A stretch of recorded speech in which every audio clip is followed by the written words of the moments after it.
عبادت کریں، اچھا خوبصورت لباس پہنیں، صاف ستھرا اجلا، خوشبو لگائیں، وہ آپ کو عبادت کے اندر یکسوئی پیدا کرنے اور لطف دینے میں ہیلپ کرتا ہے۔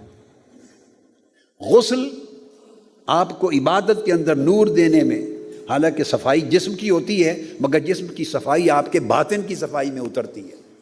اس طرح خیالات ہیں، آپ بدبو میں بیٹھیں تو آپ کو یکسوئی نصیب نہیں ہوتی اندر کی، تو ظاہر اور باطن کا ایک کنیکشن ہے۔ تو مسجد کا باطن تو یہ ہے کہ آپ کے اللہ کے حضور سجدہ ریز ہوتے ہیں، مگر ظاہر یہ ہے کہ اس کا خوبصورت ماحول، ایٹموسفیئر آپ کے دلوں میں یکسوئی پیدا کر دے، اللہ کے ساتھ تعلق جوڑنے میں مدد پیدا کر دے۔ یہی سارا فلسفہ صفائی کا ہے۔ آقا علیہ السلام نے فرمایا صفائی، طہارت، نظافت نصف دین ہے، آدھا دین صفائی میں ہے۔ کیوں؟ کہ وہ جو صفائی اور طہارت ہے ظاہر کی، وہ باطن کو طہارت اور نور دینے میں مدد دیتی۔ اسی طرح میرے بیٹے اور بیٹیاں ہیں، اس طرح ذہن اور فکر کی صفائی آپ کے قلب اور باطن کو منور کرنے میں مدد دیتی۔ جن لوگوں کے ذہن پراگندہ ہوتے ہیں، انتشار ہوتا ہے ان کے ذہنوں میں، ان کے قلب و باطن میں کبھی یکسوئی نہیں ہوتی، نہ تلاوت میں یکسوئی ملے گی، نہ عبادت میں، نہ روزے میں، نہ اللہ کے کلام میں، نہ خطاب میں۔ وہ ذہن جس کا منتشر ہے اس کا قلب اور باطن بھی منتشر ہے۔ فرمایا نیک صحبت تمہیں نیک بناتی ہے۔ صحبت کیا ہے؟ وہ صحبت آپ کے باہر ایک خارج کا ایٹموسفیئر ہے، کس کے ساتھ بیٹھے ہیں۔ خوبصورت مناظر دیکھنے سے طبیعت میں خوبصورتی پیدا ہوتی۔ میرے بیٹے اور بیٹیوں، خوبصورت گفتگو سننے سے آپ کی طبیعت میں ایمانی روحانی خوبصورتی آتی ہے۔ خوبصورت اخلاق اپانے سے، بول چال اور تعلق سے آپ کے اندر من میں خوبصورتی پیدا ہوتی ہے۔ خوبصورت ستھرا لباس پہننے سے آپ کے من کا لباس خوبصورت ہوتا ہے۔ خوبصورت خیالات سے آپ کے من کے اندر روحانی ارتقاء خوبصورتی سے ہوتا ہے۔ جو کچھ باہر کے ایٹموسفیئر میں ہوتا ہے وہ اس کا عکس آپ کے باطن پہ پڑتا ہے اور باطن اسی طرح ڈیولپ ہوتا ہے۔ یہی رزق حرام ہے۔ اب رزق حرام ہو یا رزق حلال تو ہے تو بریانی ہی نا، اور روٹی ہے، اور وہی گوشت کڑھائی ہے، اور چکن کڑھائی ہے، اور وہ زردہ ہے۔ جو کچھ بھی کھائیں پئیں، مشروب پئیں، حلال چیز کھا پی رہے ہیں۔ میں حرام شراب کی بات نہیں کر رہا، گندم کی۔ آپ جو کچھ کھانا کھاتے ہیں وہی پکتا ہے، اسی خاتون نے پکایا، وہی کچن ہے آپ کا، وہی آگ تھی، وہی پروسیس ہے، انہی ڈونگوں میں پلیٹوں میں آپ نے کھا لیا۔ ایک سے نور پیدا ہو رہا ہے، ایک سے اندھیرا پیدا ہو رہا ہے۔ اور وہ جو اس کے اندر حلال کا ایسپیکٹ تھا کہ وہ رزق حلال تھا، جو پیچھے حلال کی کمائی تھی، جس میں جھوٹ نہیں بولا تھا آپ نے وہ کمائی کرتے ہوئے، جس نے گاہک سے فراڈ نہیں کیا تھا، جس میں کمی بیشی نہیں کی تھی ناپ تول میں، اونچ نیچ کر کے دوسرے کا مال بٹورا نہیں تھا، قیمت صحیح وصول کی تھی، جائز ذرائع سے لائے تھے، تنخواہ حلال ذریعے سے لائے تھی، اس میں حرام کی آمیزش نہیں کی تھی، جھوٹ کی آمیزش نہیں تھی، دھوکہ دہی کی آمیزش نہیں تھی، اپنی فرض شناسی کے ساتھ پورا وقت صرف کیا تھا۔ یہ چیزیں ہیں، یہ ساری چیزیں اس رزق کو حلال بنا رہی ہیں۔ حلال کوئی الگ کسی گلاس کا بیٹے، کوئی کسی میٹیریل، کسی چیز کا نام نہیں ہے۔ حلال ایسی چیز نہیں ہے کہ اس کو اس طرح کر کے دکھا دیں بھئی یہ حلال ہے۔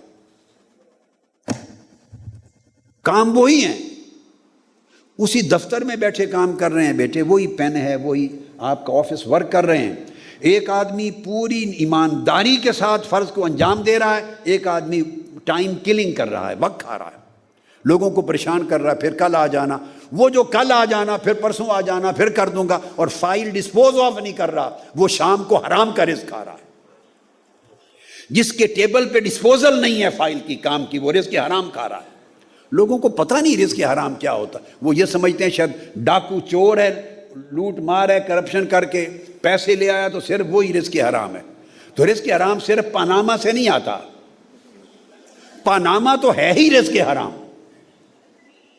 آف شور کمپنیوں کا لوٹ مار کا، قومی خزانے کا، حرام کا مال کمانا، رشوت کا مال، یہ تو حرام ہے ہی، مگر اس کے علاوہ بھی بڑے حرام ہیں۔ آپ وقت پر کام نہیں کیا، ڈسپوز آف نہیں کیا، حاجت مند کی حاجت پوری نہیں کی، فائل میں گڑبڑ کر دی، دھوکہ دہی کر دی، فراڈ کر کے کسی سے سائن جلدی کروا لیے، یہ جو آپ جو کچھ کر رہے ہیں یہ سارا رزق حرام کا باعث بن رہا ہے۔ یہ رزق حرام ہے۔ اب یہ رزق حرام سے جو اس پیسے سے جو کھانا کھاتے ہیں، جو لباس پہنتے ہیں، جو مشروب پیتے ہیں، وہ اندر اندھیرا پیدا کرتا، اس سے تاریک اخلاق پیدا ہوتے، اس سے اللہ سے تعلق ٹوٹتا ہے، یکسوئی خراب ہوتی ہے، انتشار پیدا ہوتا ہے، اللہ کا توکل ختم ہوتا ہے، عبادت کا ذوق ختم ہوتا ہے، اللہ کے ساتھ بندگی کا رشتہ ٹوٹتا ہے، اور جو اندر کی تاریکی ہے وہ باہر بھی بندے کو تاریک کر دیتی ہے، اس کو حیوانگی کی طرف لے جاتی ہے، پھر انسانی رشتے خراب ہوتے ہیں، پھر ساری زندگی برباد ہوتی ہے۔ تو دیکھا نا، حلال اور حرام کا فلسفہ بھی دراصل خارج کے ماحول سے آ رہا ہے۔ آپ کسی نیک شخص کی صحبت میں بیٹھتے ہیں بیٹے، اور ایک برے شخص کی صحبت میں بیٹھتے ہیں، تو صحبت خارج میں ہے، آپ کا باہر کا ماحول ہے، مگر وہ آپ پر اثرات کرتی ہے۔ آپ کچے ہیں، ابھی نوجوانی کی عمر ہے، آپ پختہ نہیں ہیں، آپ اتنے طاقتور نہیں کہ آپ کے ساتھ ایک برے کو بٹھا دیں تو آپ اسے اچھا کر دیں۔ برے کو اچھا کرنے کے لیے خود بڑا طاقتور اچھا ہونا چاہیے ہوتا ہے، آپ اس درجے پر نہیں پہنچے ہوتے، لیکن اچھے کو بروں کے ساتھ بٹھا دیں تو وہ اچھے کو برا کر دیں گے۔ برائی کی طاقت زیادہ ہے، برائی زیادہ ایفیکٹو ہے، جو ایول ہے، ایولنس، اس میں زیادہ پاور ہے ایز کمپیئر ٹو گڈنس۔ بیٹے آپ ایک برتن میں 10 انڈے رکھ دیں، ان میں ایک انڈا خراب ہو، 2 انڈے خراب ہوں، 8 کے 8 انڈوں کو خراب کر دے گا کہ نہیں؟ 10 سیب رکھ لیں، 2 سیب گلے ہوئے ہیں، باقی 8 سیبوں کو خراب کر دیں گے۔ سمجھ آ گئی بات کی؟ اب اس کے برعکس کریں، آپ سوچیں ایسا کیوں نہیں ہوتا کہ 8 انڈے اچھے تھے، وہ مل کے ان 2 انڈوں کو ٹھیک کر دیں؟ 2 گندے انڈوں نے 8 اچھے انڈوں کو گندا کر دیا۔ ایسا کیوں نہیں ہوتا کہ 8 سیب تر و تازہ اچھے ہیں، وہ مل کے 2 ہی گلے ہوئے سیبوں کو ٹھیک کر دیں؟ 8 اچھے کیلے فریش 2 گلے ہوئے کیلوں کو ٹھیک کر دیں؟ ایسا کیوں نہیں ہوتا؟ ہوتا ہے؟ نہیں ہوتا۔ ہوتا کیا، ایک گندا کیلا یا 2 گندے کیلے، 2 گندے سیب 8 اور 10 اچھے فریش سیبوں کو خراب کرتے ہیں۔ آپ کے ذہن میں سوال آئے گا ایسا کیوں ہوتا ہے اور ایسا کیوں نہیں ہوتا؟ بیٹے اسی طرح ہے، آپ سب صحت مند بیٹھے ہیں، آپ کے ساتھ ایک نزلے زکام کا مارا ہوا انفیکشن کا لڑکا بٹھا دیتے ہیں، کھانس کے، کل آپ کو کھانسی شروع ہو جائے گی، جس کو انفیکشن ہے، کھانسی ہو جائے گی کہ نہیں؟ ایسا کیوں نہیں ہوتا کہ آپ ٹھیک ہیں، آپ اپنی صحت کی وجہ سے اس کو ہی ٹھیک کر دیں؟ صحت مندی بیماری کو ٹھیک نہیں کرتی، بیماری صحت مندی کو بھی خراب کرتی۔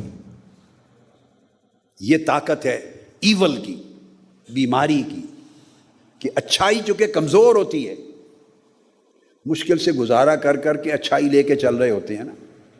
آپ اس یونیورسٹی میں آئے تو بیٹے اچھائی بڑی مشکل سے تھوڑے پوائنٹس کے ساتھ زندہ ہوتی ہے، برائی کو بہت زیادہ اثرات ارد گرد کی طاقت مل رہی ہوتی ہے۔ لہٰذا آپ اگر بری صحبت میں، سنگت میں، دوستی میں بیٹھیں گے تو آپ کی اچھائی جاتی رہے گی، برائی نہیں جائے گی۔ برائی کو دور کرنے کے لیے آپ کی اچھائی کو بڑا پاورفل ہونا ہوگا، اور وہ تو پاورفل تب ہوگی کہ آپ اس کو بڑھائیں گے پاور کو۔ تو بری صحبت اثر انداز ہوتی۔ یہ سارا ایک فینومینا ہے انوائرمنٹ کا، ایک کمپنی کا، ایک ایٹماسفیئر کا، ایک باہر کے حالات کا۔ یہ ایٹماسفیئر خوبصورت کریٹ کر دی ہے،